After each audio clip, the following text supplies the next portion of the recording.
True crime stories पर आपका स्वागत है। आप सुन रहे हैं क्राइम की सच्ची कहानियाँ। तो चलिए चलते हैं और कहानी सुनते हैं। मुंबई में एक 19 साल की लड़की अपने बॉयफ्रेंड के पास नए साल का जश्न मनाने पहुंची, लेकिन उसका बॉयफ्रेंड एक दूसरी लड़की के साथ नजर आया। नए साल के आगाज में 8वीं मंजिल पर डीजे बजता रहा तो वहीं पर तीनों में झगड़ा होता रहा और बाद में लड़की का शव रहस्यमय हालात में मिला। बाद में जब इस कत्ल का खुलासा हुआ तो हैरान कर देने वाली हकीकत सामने आई। क्या था पूरा मामला और क्यों हुई थी उस लड़की की हत्या, ये जानने के लिए वीडियो को लास्ट तक ज़रूर देखें। लेकिन उससे पहले नमस्कार दोस्तों, मैं एडवोकेट आरडी आपका चैनल पर स्वागत करती हूं और उम्मीद करती हूं कि आप सब लोग स्वस्थ होंगे, सुरक्षित होंगे। दोस्तों, आप अगर अपने परिवार में नए हैं या अभी तक आपने इस चैनल को सब्सक्राइब नहीं किया है तो सबसे पहले आप चैनल को सब्सक्राइब कर लें और इसके साथ ही बेल आइकन ज़रूर प्रेस करें फर्दर नोटिफिकेशन के लिए। और इसके साथ ही कहानी में लास्ट तक बने रहें और कहानी के बारे में आपकी क्या राय है कमेंट करके ज़रूर बताएं, क्योंकि आपके कमेंट्स के जवाब मैं वीडियो के लास्ट में ज़रूर दूंगी। तो चलिए दोस्तों, अब आपका समय नहीं लेते और जानते हैं कि पूरी कहानी आखिर है क्या। मुंबई के सांताक्रूज स्थित एक आलीशान फ्लैट के बड़े से कमरे में पार्टी चल रही थी। ये पार्टी बिजनेसमैन प्रकाश कुकरेजा के जन्मदिन के अवसर पर आयोजित हुई थी। इस पार्टी में उनकी पत्नी निधि कुकरेजा और इकलौती बेटी जानवी कुकरेजा के अलावा परिवार के और भी लोग शामिल थे। उस दिन 31 दिसंबर 2020 की तारीख थी और रात के 11:30 बज रहे थे। सारी तैयारियां पूरी हो चुकी थी। बड़े से कमरे में एक वर्गाकार मेज पर बड़ा सा केक रखा था। पापा के जन्मदिन पर उनकी लाडली बेटी जानवी बेहद खुश थी। बार बार जानवी कुकरेजा की नज़र मुख्य द्वार की ओर दौड़ जाती। लग रहा था कि जैसे उसे किसी के आने का बेसब्री से इंतजार हो। तभी उसका चेहरा खिल उठा था। उसे जिसका इंतजार था वो सब पार्टी में आ चुके थे और वह कोई नहीं बल्कि जानवी कुकरेजा के पड़ोस में रहने वाली उसकी बेस्ट फ्रेंड दिया पडनकर और बॉयफ्रेंड श्री जोगधनकर थे। मुस्कुराते हुए श्री जोगधनकर और दिया पडनकर जानवी कुकरेजा के पापा प्रकाश कुकरेजा के करीब पहुंचे और उन्हें दोनों ने जन्मदिन की बधाइयाँ दी। तो उन्होंने दोनों को धन्यवाद कहा और इसके बाद दिया पडनकर जानवी की माँ निधि के पास आई और मुस्कुराते हुए बोली, आंटी, जानवी को कुछ देर के लिए अपने साथ ले जा रही हूँ, आधे घंटे में हम घर लौट आएंगे। इस पर निधि ने कहा, इस वक्त घर पर पार्टी चल रही है और फिर केक कटने जा रहा है, जानवी अभी कहीं नहीं जा सकती। माँ प्लीज़, तुनक कर जानवी माँ से बोली, थोड़ी देर की ही तो बात है। नए साल के मौके पर दोस्तों ने पार्टी दी है, एंजॉय करके लौट आऊँगी। फिर मैं वहाँ अकेली थोड़ी ना हूँ, और भी तो लड़कियाँ पार्टी में जा रही हैं। प्लीज़ माँ, जाने दो, परमिशन दे दो ना। जानवी माँ के सामने दोस्तों के साथ पार्टी में जाने के लिए जिद करने लगी तो श्री जोगधनकर ने दिया पडनकर भी जानवी के समर्थन में उतर आए थे। हार कर निधि ने बेटी को जाने की अनुमति दे दी। माँ की इजाज़त मिलते ही जानवी उछल पड़ी। हंसते मुस्कुराते तीनों घर की पार्टी बीच में छोड़कर नए साल की पार्टी मनाने चल दिए। घर से जानवी कुकरेजा को निकले करीब 3 घंटे बीत चुके थे। ना तो वह घर लौटी थी और ना ही फ़ोन पर घर वालों को बताया कि कब तक घर वापस लौटेगी। और तो और जानवी का फ़ोन भी बंद आ रहा था। बेटी को लेकर माँ निधि और पिता प्रकाश कुकरेजा को चिंता सताने लगी। निधि कुकरेजा की चिंता तब और बढ़ गई जब बेटी के साथ साथ श्री जोगधनकर और दिया पडनकर के फ़ोन भी स्विच ऑफ आ रहे थे। ऐसा पहली बार हुआ था जब निधि ने तीनों के पास फ़ोन मिलाया था और तीनों में से किसी का फ़ोन नहीं लगा था। सभी के फ़ोन स्विच ऑफ आ रहे थे। किसी अनहोनी की आशंका से निधि और प्रकाश कुकरेजा की धड़कनें बढ़ गई। बेटी के घर लौटने की आस में माँ बाप ने पूरी रात आंखों में काट दी। अगली सुबह यानी 1 जनवरी 2021 की सुबह 5 बजे के करीब निधि कुकरेजा के फ़ोन की घंटी बजी तो उन्होंने झट से फ़ोन उठा लिया। स्क्रीन पर उभा रहा नंबर अज्ञात था। निधि कुकरेजा ने कॉल रिसीव की तो दूसरी ओर से एक अनजान व्यक्ति की आवाज़ आई, क्या मैं जानवी के घर वालों से बात कर रहा हूँ? हाँ, मैं जानवी की माँ निधि बोल रही हूँ। आप कौन बोल रहे हैं? निधि ने जवाब दिया, मैं भाभा हॉस्पिटल से बोल रहा हूँ। आपकी बेटी की हालत सीरियस है, आकर मिल लें। दूसरी ओर से अज्ञात व्यक्ति ने इतना कहा ही था कि मानो निधि कुकरेजा के हाथों से मोबाइल फ़ोन छूटकर फर्श पर गिर जाता। निधि खुद घबराकर सोफे पर जा बैठी और उनका दिल ज़ोर ज़ोर से धड़कने लगा। खैर, कुछ देर में जब वह थोड़ी सी सामान्य हुई तो उन्होंने पति को आवाज़ दी। वह दूसरे कमरे में जाकर सो रहे थे। पत्नी के साथ उन्होंने पूरी रात आंखों में काट दी थी। दवाई लेते दूसरे कमरे से प्रकाश कुकरेजा पत्नी के पास पहुंचे तो रोती हुई पत्नी उनके सीने से लिपट गई और जोर जोर से रोने लगी। पत्नी को रोते देखकर प्रकाश की नींद गायब हो गई। उन्होंने रोने का कारण पूछा। इस पर निधि ने फ़ोन वाली बात पति से बता दी। वह पत्नी की बात सुनकर अवाक रह गए और उसी समय दोनों जिस हालात में थे वैसे ही हॉस्पिटल के लिए निकल गए। हॉस्पिटल पहुंचकर दोनों ने देखा कि वहां परिसर में पुलिस के बड़े बड़े अधिकारी खड़े थे। परिसर पुलिस छावनी में तब्दील हो चुकी थी।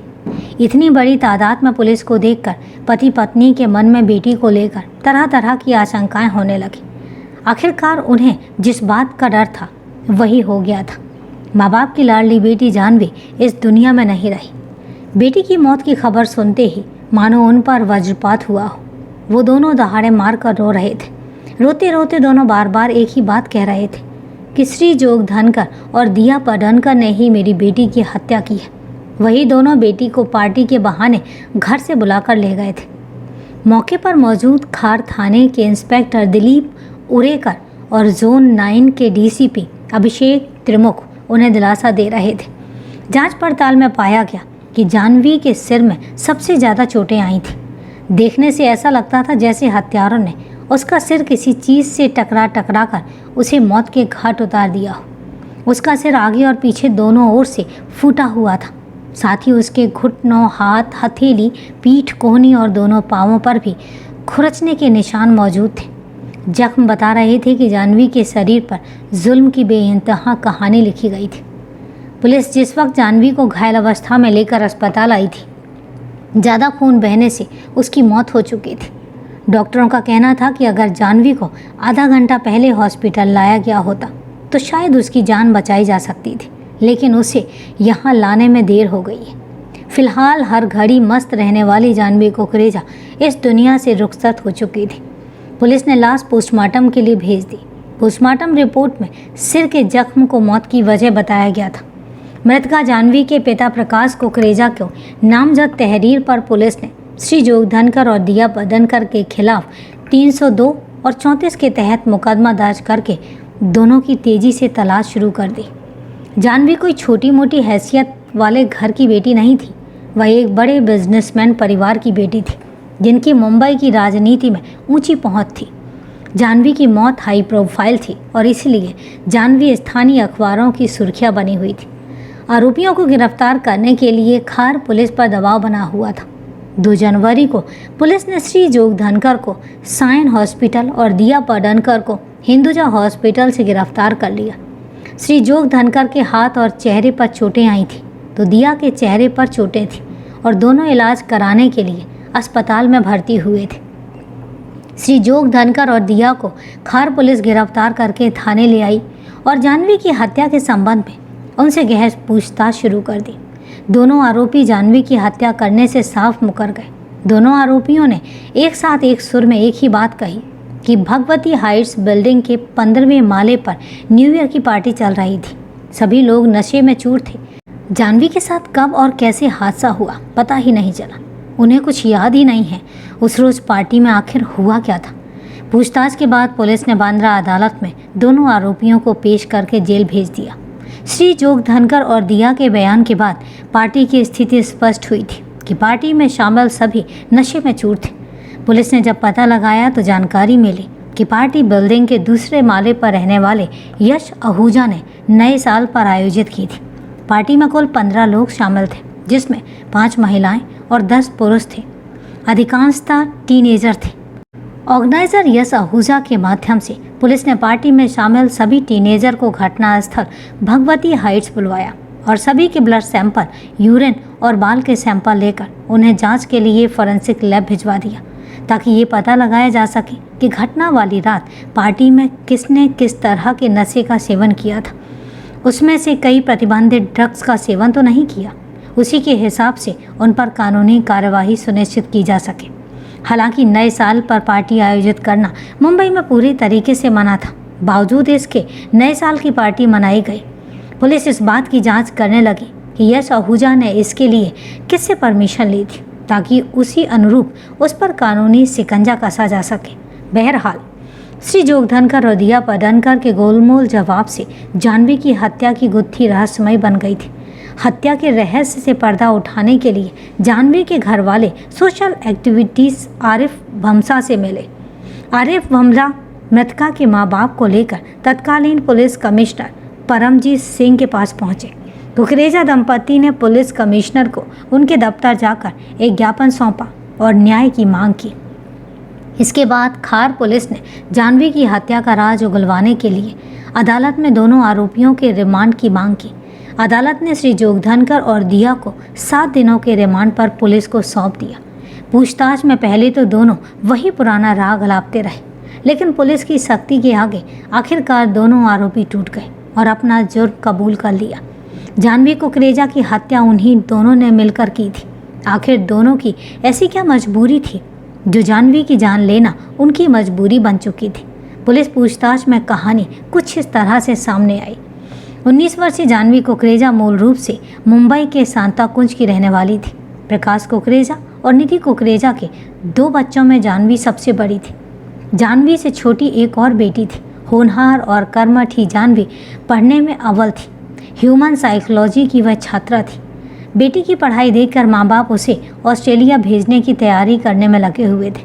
माँ बाप ने उसके पासपोर्ट और वीज़ा भी बनवा लिए थे, बस उसे विदेश जाने भर की देरी थी।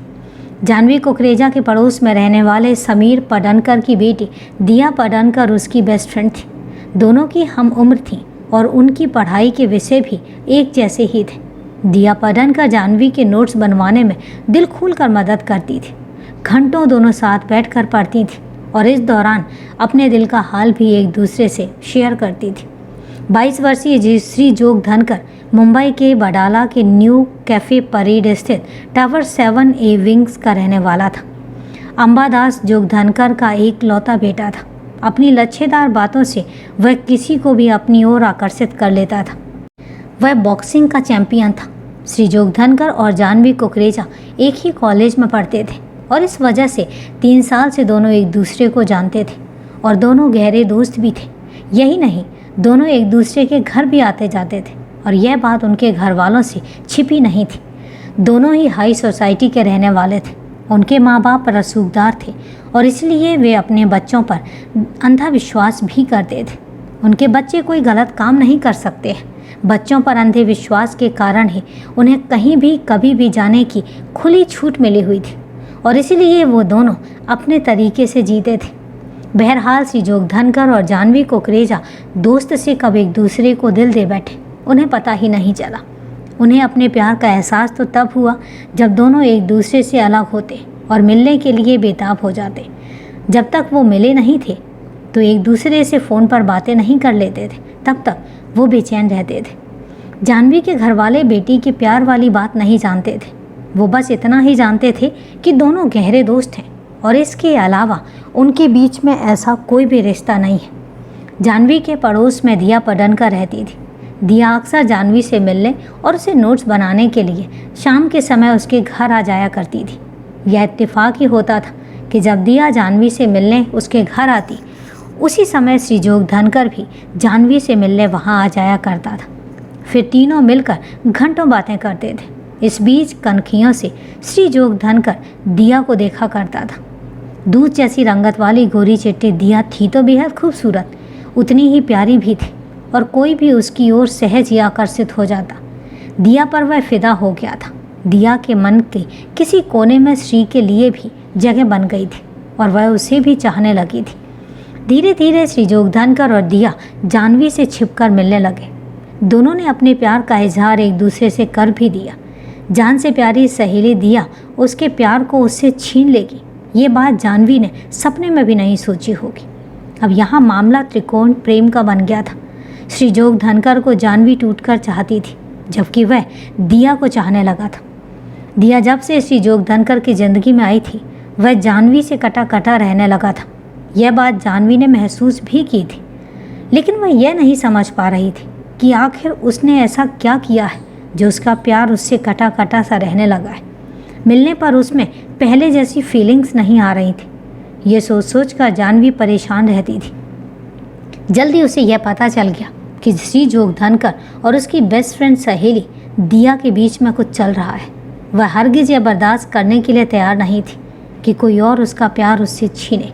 पुलिस के अनुसार जानवी ने जोग धनकर को समझाया भी था कि वह दिया से नज़दीकियां बढ़ाना छोड़ दे, नहीं तो उसका अंजाम बहुत बुरा होगा। ये बात जानवी ने गुस्से में कही थी। उस समय जोग धनकर को उसकी यह बात बहुत बुरी लगी थी। वह नहीं चाहता था कि कोई दिया को लेकर उससे कुछ कहे। उस समय उसने कुछ नहीं कहा, लेकिन यह बात उसने दिया को फ़ोन करके बता दी कि जानवी उनके बारे में जानकारी हो चुकी है। दिया उसकी बात सुनकर सहज हो गई थी। फिर दोनों ने मिलकर योजना बनाई कि कुछ ऐसा किया जाए कि सांप भी मर जाए और लाठी भी न टूटे। 31 दिसंबर 2020 को जानवी के पिता प्रकाश कुकरेजा का जन्मदिन था। वो धूमधाम से जन्मदिन की पार्टी मनाने में जुटे थे। घर के अलावा उनके खास मेहमान उस पार्टी में शामिल हुए थे। पापा की बर्थडे पार्टी पर जानवी सबसे ज़्यादा खुश थी, और खुश हो भी क्यों ना, प्रकाश कुकरेजा ने यह पार्टी बेटी के विदेश जाने के लिए भी आयोजित की थी। अभी केक कटने वाला ही था कि इसी बीच जानवी का बॉयफ्रेंड श्री जोग धनकर और उसकी बेस्ट फ्रेंड दिया पदनकर वहां आ गई। दोनों कुछ देर पार्टी में रुके और फिर दोनों ने जानवी से कहा कि नए साल की खुशी में भगवती हाइट्स में पार्टी रखी गई है, चलो मज़े करेंगे, और भी फ्रेंड्स आ रहे हैं यहाँ। जानवी घर की पार्टी बीच में छोड़कर बाहर की पार्टी में जाने के लिए तैयार हो गई। जानवी जानती थी कि आज उसे घर से बाहर जाने की परमिशन नहीं मिलेगी, तो उसने श्री जोग धनकर और दिया को समझाया कि वो पार्टी में चलने के लिए मेरे मम्मी पापा से बात करें। दोनों ने वैसा ही किया जैसा जानवी ने कहा।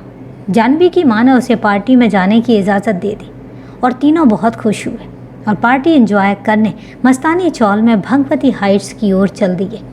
भगवती हाइट्स के 15वें फ्लोर पर पार्टी चल रही थी। पार्टी इसी बिल्डिंग में दूसरे माले पर रहने वाले यश आहूजा ने आयोजित की थी। डीजे जोर जोर से बज रहा था और सभी नशे में चूर होकर मस्ती में झूम रहे थे, डांस कर रहे थे। जोग धनकर, दिया और जानवी भी डांस करने लगे। डांस करते करते अचानक से जोग धनकर और दिया पार्टी से गायब हो गए। जानवी को अचानक होश आया तो वह दोनों को ढूंढने लगी, और वहाँ ना तो जोग धनकर था और ना ही दिया। ये सोचने लगी कि अचानक दोनों कहाँ जा सकते हैं। तभी उसके दिमाग की घंटी बजी कि कहीं दोनों कोई गुल तो नहीं खिला रहे। मन में यह ख्याल आते ही जानवी पागल हो गई और डांस छोड़कर दोनों को खोजने लगी। वह सीढ़ियों से कई मंजिल नीचे उतरी, लेकिन दोनों वहाँ नहीं थे। फिर वह उन्हें खोजते हुए ऊपर 16वें फ्लोर पर आई। वह छत पर खोजते हुए वहाँ बनी पानी की टंकी के पास पहुँची तो वहाँ का नज़ारा देखकर सन्न रह गई। श्री जोग धनकर और दिया दोनों एक दूसरे में खोए हुए थे। उन्हें इस हालत में देखकर जानवी जोर से चीखी। उसकी चीख सुनकर दोनों सकपका गए और जानवी के सामने हाथ जोड़कर किसी से न बताने की विनती करने लगे। जानवी ने उनकी एक नहीं सुनी और तीनों के बीच खूब झगड़ा हुआ। एक दूसरे से हाथापाई भी हुई और इसके बाद जानवी रोती हुई सीढ़ियों से नीचे उतरने लगी।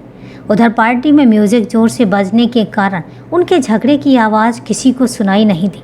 दोनों की पोल जानवी किसी के सामने खोल ना दे, ये सोचकर दोनों उसके पीछे पीछे हो लिए। जानवी श्री जोग धनकर और दिया पदनकर के सीढ़ियों से नीचे उतरने की फुटेज सीसीटीवी में कैद हो गई थी। उस समय रात के 12:30 बज रहे थे। अपनी करतूत छिपाने के लिए श्री जोग धनकर और दिया ने 5वें फ्लोर से दूसरे फ्लोर तक जानवी का सिर सीढ़ियों से रेलिंग तक लड़ाकर मौत के घाट उतार दिया और उसके बाद उसे दूसरे फ्लोर से उठाकर नीचे फेंक दिया। इस झगड़े में जानवी अपने बचाव के लिए श्री और दिया से लड़ रही थी, जिसमें उन दोनों को भी चोटें आई थी। जानवी को मौत के घाट उतारने के बाद दोनों पुलिस से बचने के लिए अस्पताल में जाकर भर्ती हो गए, लेकिन मुंबई पुलिस और फॉरेंसिक जांच ने उनकी कलाई खोल दी। मारपीट के दौरान जानवी के शरीर पर कुछ 48 चोटें आई थी। फॉरेंसिक जांच में जोग धनकर और दिया के कपड़ों पर जानवी के खून के धब्बे भी पाए गए थे। बहरहाल श्री जोग धनकर और दिया पदनकर जानवी की हत्या के जुर्म में सलाखों के पीछे कैद थे। पुलिस ने दोनों आरोपियों के खिलाफ 30 मार्च 2021 को अदालत में 600 पेज का एक आरोप पत्र दाखिल किया था।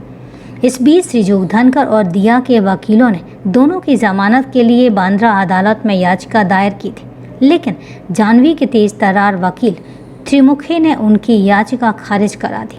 और कथा लिखे जाने तक दोनों आरोपी जेल में बंद हैं।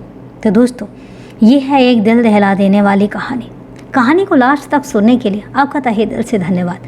अब कहानी के बारे में आपकी क्या राय है, कमेंट करके ज़रूर बताएं। तो चलिए दोस्तों, आज के लिए इतना ही। कल फिर मिलते हैं क्राइम की एक सच्ची कहानी के साथ। तब तक के लिए सेफ रहें, सुरक्षित रहें और अपना ध्यान रखें। जय हिंद दोस्तों, जय भारत।